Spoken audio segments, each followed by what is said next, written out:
C'est un lieu de représentation sociale également. Mmh. Expliquez-nous pourquoi. Comme toute demeure, c'est comme un habit. Je veux dire, l'habit représente la personne qui le porte et la demeure représente la personne qui l'habite. Certains veulent avoir une demeure particulièrement spectaculaire et l'affichent sur la rue, comme par exemple un hôtel qui se trouve rue Garancière, qui a sur la rue toute une suite de pilastres d'ordre colossal très spectaculaires. D'autres, au contraire, la cachent. Ou même ne veulent pas la faire apparaître, comme par exemple un hôtel qui est rue Saint-Guillaume, l'hôtel de l'Aigle, pour lequel l'architecte avait fait une magnifique façade avec justement des pilastres, un avant-corps, et qui a souhaité faire disparaître tout ça pour avoir une demeure plus simple. Donc on peut vouloir une demeure toute simple ou au contraire une demeure pleine d'ornements, d'enrichissement, mais il y a un moment où ça devient un peu dangereux d'avoir tous ces beaux enrichissements. C'est à la fin du XVIIe siècle, Louis XIV interdit les ornements et donc les hôtels à cette époque adoptent un style sévère. Et ensuite, après la Régence, au contraire, on verra des ornements, rocailles, envahir les façades, aussi bien sur rue que sur cour et que sur jardin. Monsieur Mignot, quand est-ce qu'on a arrêté de construire des hôtels particuliers à Paris ? Les derniers hôtels superbes de Paris datent de la Belle Époque, en quelque sorte. Hein.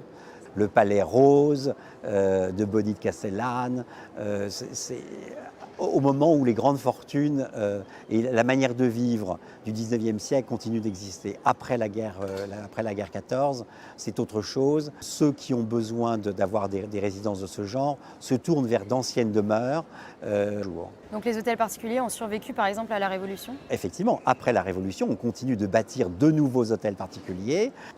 Et que sont devenus les hôtels particuliers alors à Paris ? Alors, il y a plusieurs phases. À la Révolution, la plupart des hôtels sont saisis parce que les nobles ont émigré, sont condamnés à mort, et donc leurs biens sont saisis.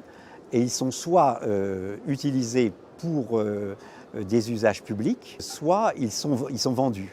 Les hôtels du Marais ont été pour beaucoup rachetés par des artisans, des manufacturiers qui installent de petites manufactures dans les jardins, qui entresolent les étages. Et tout ce qui s'est passé dans les années 1960-70 a été de reconquérir ces hôtels particuliers, d'évacuer la fonction industrielle et de restaurer et rendre à ces hôtels leur fonction d'habitation, souvent, qu'ils avaient à l'origine. Beaucoup d'hôtels particuliers sont devenus des lieux publics. Oui. Est-ce que c'est une façon aussi de le garder dans le patrimoine de la France ? Ça a été une façon, effectivement, de conserver ces hôtels. Beaucoup sont dans des ministères, des mairies, des musées. Combien d'hôtels particuliers existent encore à Paris ? Je crois que Alexandre Gady compte 400 hôtels particuliers à Paris.